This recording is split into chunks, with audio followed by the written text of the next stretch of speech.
you are one of the greatest champions of all time. And sadly, you act like it. Because I messaged you. I have messaged you so many times asking to cook because I went to Australia. What are you messaging me on? I'm messaging you. Well, first off, I messaged your number from the UFC thing that we were all on a group message when you did the weigh-in show. No response. First off, I got green bubbles. Putting me on First off, I got green bubbles, so he must have me blocked. He must have blocked me immediately once he realized I had his number. And then I messaged him on Instagram. I don't believe it. Let's go check right now. No, you don't need to. You don't need to. I knew it. Huh? I knew it. No, I have, but it's like we're supposed to cook. We were, because I remember it was like I would try and tee up a day. So I did like, we're going to try it. It didn't happen, but I didn't get messages. I constantly message you, man. Say, I want to be able to say, like, I cooked with Alexander Volkanovski. Well, we are going to do it. It will happen.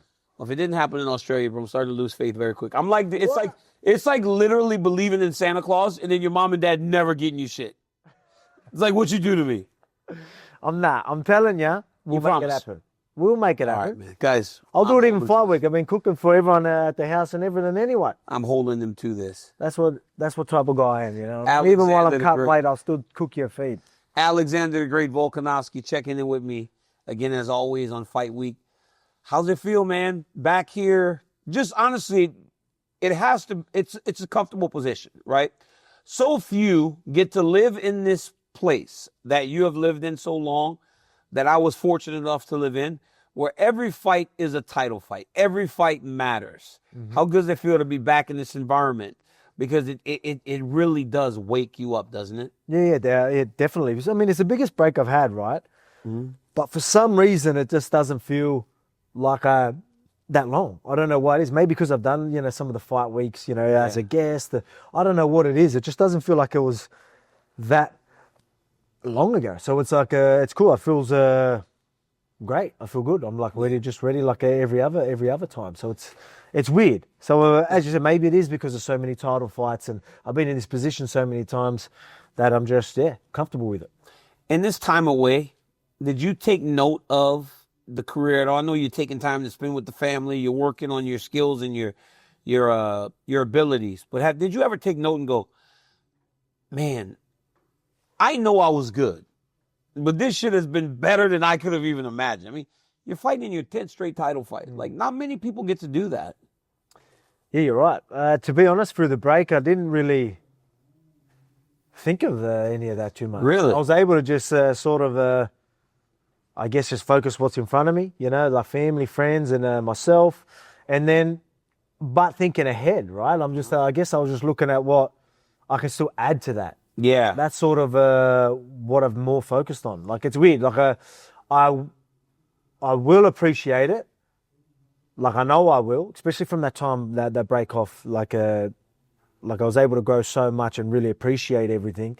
But I just haven't been able to focus on that because I think I still know there's more to add. There's more to add. There's more to add. Then I think I'm going to be able to just enjoy the whole thing overall. But right now, it's all about the comeback. So I guess that's sort of just where my head's more at. Myself, family, comeback. Then I guess I'll be able to really appreciate everything else. I appreciate what it's given me. Like, that's what I'm appreciating. Like, the farm, position I am. Like, very blessed, very, very happy where we are. But I guess I haven't really looked back at the legacy or that so much. When you do, it's a great legacy, dude. Like, when you look back, you're going to be like, holy shit. It's been amazing to watch, honestly.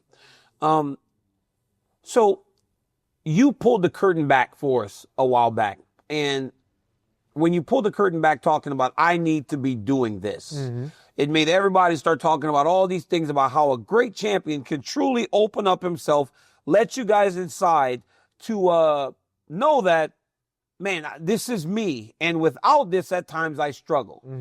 Over the course of this last year, how have you dealt with that, right? Exactly. When you it was hard for you to deal with that for a few months. How have you dealt with that over the course of all this time that you've been away? Exactly. So it's going to be pretty confusing, right? Because everyone's like, well, how has he done this big break? Or how is he going to do it? When I said I was going to have a bit of a break, it's like, wait, you struggle with this. What do you mean? But it was different. Back then, I was fully committed to my training schedule, to fighting. I had a responsibility as a champion. You know what I mean? I had to go. So when I would wait for fights, I couldn't be myself. Yeah. You know what I mean? It was very hard. I was like, what am I doing in the gym? Because I was still spending, like, I'm not at home. I'm still fully committed to training. And then when I felt like there was no purpose, no goal or a title fight or something, I was just going through the motions. I spend more hours in the gym out of camp than I do in the camp. So that's what people don't realize. I'm doing anywhere from 3 to 4 sessions a day out of camp. In camp, you know, we cut that down to maybe 2 or 3. So the intensity goes up, right? So you're spending more hours. So you can imagine if you're fully committed to that and your training schedule, you're living life around a training schedule that's very busy, it doesn't leave much time for anything. And then all that time and commitment in the training is like, you know, what am I doing here? Like, you know what I mean? Like, fair enough when you're trying to build yourself, but it gets to a point where I'm like, oh, I need fights and purpose. It's hard for me to, you know, you want that drive to be better, but it gets to a point where it's like, you know, do I want to be spending so many months just working on myself? Get me a fight. You know, let me have a real good, like, you know, it's hard to explain. So that was tough, and I didn't understand it. I didn't get it. I didn't get any of that. So I just found it very hard. But when I was able to, you know, after the losses, and I accepted the fact that I'm going to have a break. So it was a decision I made, and I accepted it. And I was able to just separate and leave fighting behind for a minute and just work on myself and then live life around the training schedule, which I haven't done for 13, 14 years.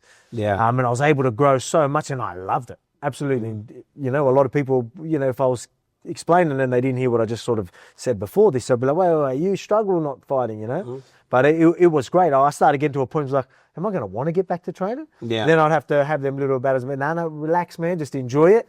When the time comes, you'll flip the switch and you'll be ready. So that's sort of where we're at. But it was great, mate. I grew so much during that time. It was unreal. I really loved it. And so you started doing more TV stuff. Yeah, so a lot more with us. YouTube. You remember you busted your ass on the, you broke your ass? My hip. How the hell did you break your ass breakdancing on the weigh-in show? I don't know, but I think it was a hip. Yeah, my ass hip started clicking. I'm like, well, I don't think clicking's good. You got way too crazy. We're like, this is not good. It got scary because we like want to mess around on the show, but we don't want to hurt a fucking Alexander Volkanovski when he comes on the show. You get back healthy. You're still committed to this time away. Abu Dhabi, Ilia Topuria knocks out Max Holloway, which was very surprising to me. I don't know if it was surprising to you watching it, but then you come inside the octagon and it seems like all systems go. It's you and Ilia again. Very respectful. What was the process after that day? Because sure, he'll need time, right? He'll need time to recover, get ready to go. But what's the process for you when you leave Abu Dhabi after watching that? Oh, well, then I've got a clear next fight. It might not be anytime soon, but let's start flipping that switch. Yeah. So I'm flipping that switch and I'm ready. So then I'm going through the motions, purpose. You know, we're training for Ilia. Then it got to a point where a lot of people you're probably gonna ask me, is like, you know, how was it going from Ilia and then finding out it's Diego? Obviously, you want that win back. Through that process of me being like, all right, I'm chewing at the bit to get back in there now. Yeah. And that was dragging on because I didn't know when he was fighting. He's talking about moving up. Yeah. So got to a point. Was that frustrating for you? Well, it was just like, I want to fight. It got to a point where I'm like, all right, like, you know, I'm not going to rush him into anything. Maybe I'll just do an interim. Yeah. You know what I mean? I'll just do an interim and fight him later because I don't want to wait around now because now I'm back in that mindset of let's go, you know, ready to go. So it got to a point where I was like, oh, this is dragging on now. I don't really care who it is. I just want to fight. And then you heard him talk about moving up, and then I got told it was Diego. I didn't know it was for the vacant belt. I didn't know Ilia was committing to the lightweight. But at that stage, I'm like, all right, sweet, whatever. Like, yeah, you know, so I'm okay with that. And then I found out through Dana White's live that it was for the vacant belt and that he's committing to moving up, which caught me by surprise. That's actually kind of crazy that you found that out too there. I mean, maybe they didn't know till, you know, like when they told me it was Diego, they probably still didn't know exactly what Ilia was going to do. Yeah, because it was a couple of weeks there till I found out. But till he did the live feed. But yeah, that was a little bit surprising to me. But at that point, get me in there. Were you surprised? I got the next best thing, though, right? Sorry to cut you off. I got the next best thing. I wanted Ilia, I wanted that win back, and I wanted to still prove myself not only to get that win back and against Ilia, but to the younger generation, right? Yes. So the new school. I wanted to prove that to them. I still get that, you know, in Lopez. You know, he's a young guy coming through. So I still, and for the vacant belt. So it's the next best thing. That's what I was going to say to you. You're a guy that's been at the top of the game for a long time. Look, man, sometimes things go sideways. And honestly, you fought 2 of the top 3 pound-for-pound guys in the world and lost fights. Is it hard to hear guys like Chael and I? The other day we're talking, and it's like, is this Alexander Volkanovski's last chance? Like, it almost feels as though you almost get pushed into a do or die, right? When it doesn't feel like in your mind, this is do or die. Yeah, well, to me, it doesn't. And I've always wanted to be the underdog. I love being the underdog, right?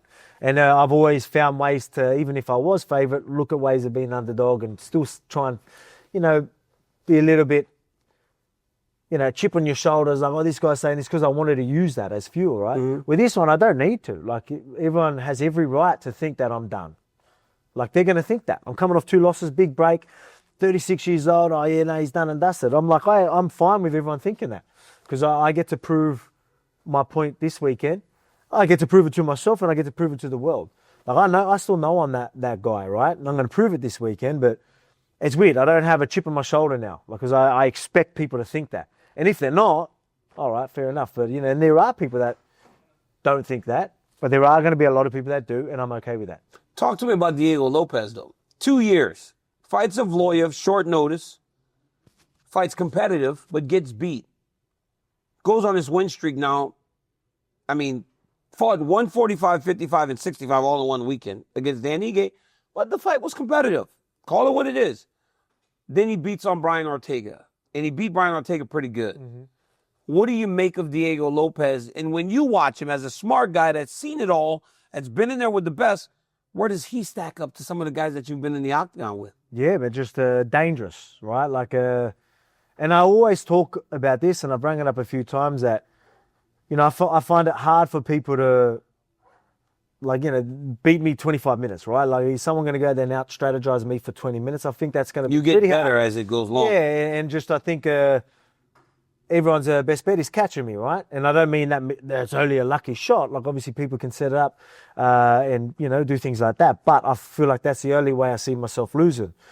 But then you get dangerous guys like your Lopez. Rodriguez was another one that I talked about, and I was talking about he's the most dangerous guy because so unpredictable, and I need to be careful. And it's going to be the same with Diego in a sense where he's a lot more aggressive. Like, he's not as maybe calculated, because he will just throw it all out there. But sometimes that can be even more dangerous because of that, if that makes sense. Yeah, it does. It will. The thing is, obviously, it leaves a lot of opportunities for me to capitalize. Mm-hmm. But as I was just saying, that if he was to change his game and want to out-strategize me, it's going to end even worse for him. I think his best bet is to be reckless. Yeah.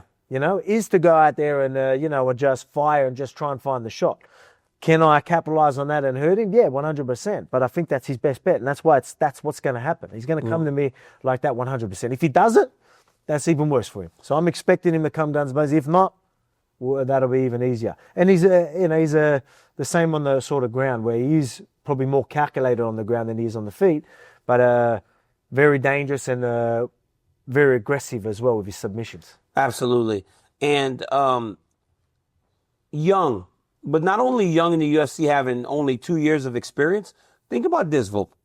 You are in your 10th title fight main event. He's had none. Mm-hmm. How big of a factor will the experience be come Saturday night? Yeah, well, that's the massive thing. But I don't think that plays I think that's going to help me more to be more composed and, everyone knows I'm pretty composed. I can stick to a game plan and, strategy and stuff like that. So that experience is going to help me through this process. But for him, he needs to be reckless. Yeah, but what happens if he is reckless and it doesn't work and you're still there in round 3 and 4 and 5 where he's never been? But I mean, if this wasn't a title fight as well, I think he's struggling there anyway, you know what I mean, because of his style. So I don't think it plays too much on his end. On my end, I think I can benefit from the experience. For him, I don't think it plays too much of a factor. Does that make sense? Yeah, it does. I get what you're saying. Yeah, because for him... Because he has to fight in one style. He fights, like you would think if someone lost their composure in a title fight, that's what it's going to look like. Mm-hmm. But that's how he fights, you know what I mean? And that's why it's exciting, because he he will risk it all, to land that shot. He's going to, very risky type fight, especially on the feet, and I'm expecting that to come on Saturday night. So I need to be wary. I need to be composed. I need to be experienced. Yeah. And that's what you're going to see. You become the champ again. What does that mean to you? Because there's had to be days where you go, God dang, man, I'm as far away from this belt as I've ever been. Even when I started, right? And I'm 1-0 in the UFC, 2-0. I've never been this far away from this championship. You become a champ Saturday. Like, what does that mean to Alexander Volkanovski? Means everything. Right now, I think it's the biggest part of my story. Because I'm but I don't feel like it's that far. I feel like it is just around the corner, and it's just on Saturday night. Oh, now it is, yeah. Yeah, exactly. So I feel like it's weird. Like there's a confidence in me that like I'm already like the next title reign. I'm thinking of this next title reign. Like it means so much. This is my story right here. This is my legacy. I feel like this is the big part of my legacy. This next chunk. Even though I've done great things as you talked about, I'm going to appreciate all that, but this is just going to be what separates you from so many, So that's this next title reign, especially at the age, and people want to throw over 35. Kirsty, I'm 36 years old. 2 knockouts. You can name so many reasons. Nobody's won. Yeah. I mean, even no one's come back from, no one's won a undisputed title. I just heard this coming off 2 losses. Or 2 knockouts and stuff like that. So there's a whole heap of reasons why this win and this comeback is going to be massive. I know one dude that won one off of a loss. Me, because they just gave me that bitch back. I got beaten and just said, "Hey man, you still the champ." And then I won the next fight. So it can happen, bro. It really can. Really quick before I let you go. Were you surprised that Topuria was able to get Holloway out of there? Yeah, I was surprised because of Holloway's shin, but I knew if there's someone that does catch it and that could, really test it, it is someone like Ilia. I knew it'd be sort of how it was, where, Max was still making it hard for him, but I thought Ilia did better as well. I just thought it would have went that little bit longer, and that's where you would have seen Max really start to, do his thing. But Ilia has that power, and that's, with like Islam, he's going to move up. Yeah, but people want to count him out. I'm like, I'm telling you, like, he's just as dangerous as anybody, because of, he's going to look for that chin, and if he touches it, he can. Well, we saw Islam get knocked out before. Yeah, exactly. I mean, and Ilia, if anyone can test that chin again, it's Ilia as well. So you got to. I think that fight will happen. That's what I was going to say. Do you think he gets a title fight, and do you think he actually beats Makhachev? The fact that he vacated, because you fought them both. Yeah, well, that's it, right? Like, people can ask you fought both. What do you think? I mean, it's pretty simple. If anyone looking at it, Ilia is that dangerous. The only way I see even Islam losing is someone catching him. Mm-hmm. Same with myself. Yeah. So, but who's got the best chance of doing that? Someone like Ilia. Yeah. So it's definitely a fun fight. I think. Look, if it goes 25 minutes, it's all Islam, but there's a good chance Ilia can catch him because he's obviously got that very tidy boxing. Them earlier rounds, I think his takedown defense might help him a bit, and but them later rounds, what I thought he would struggle with Max, but he was able to put him out before then. Would be the same case with Islam. I always like to pick his brain about those things because this guy's one of the best analysts in the game, outside of one of the best fighters in the game. Thank you for checking in with me again, Volk. No worries. Hey, you know what's always funny, guys? I get these guys on these check-ins, and then you get the champions. And he's got a more expensive cologne. And he's got an AP watch. I mean, these dudes are rich. These dudes, hey, let me tell you something. Hublot, sorry, yes. Yeah, he's got a Hublot watch, a beautiful Hublot. I got a golf one. Yeah, but the champions got more expensive cologne, and they've got nicer watches. This dude right here is just way too rich. Guys, go tap into Alexander Volkanovski. Sign up for his YouTube channel, like and subscribe there. Also, tell your friends to like and subscribe here because I'm checking in the guys like Alexander Volkanovski, who challenges or actually fights for the vacant UFC Featherweight Championship this weekend at UFC 314. Go to ESPN Plus, hit that pay-per-view buy button, and watch my man try to become a champ again. Volk, thanks again, my brother. No worries. Until next time, guys. Peace.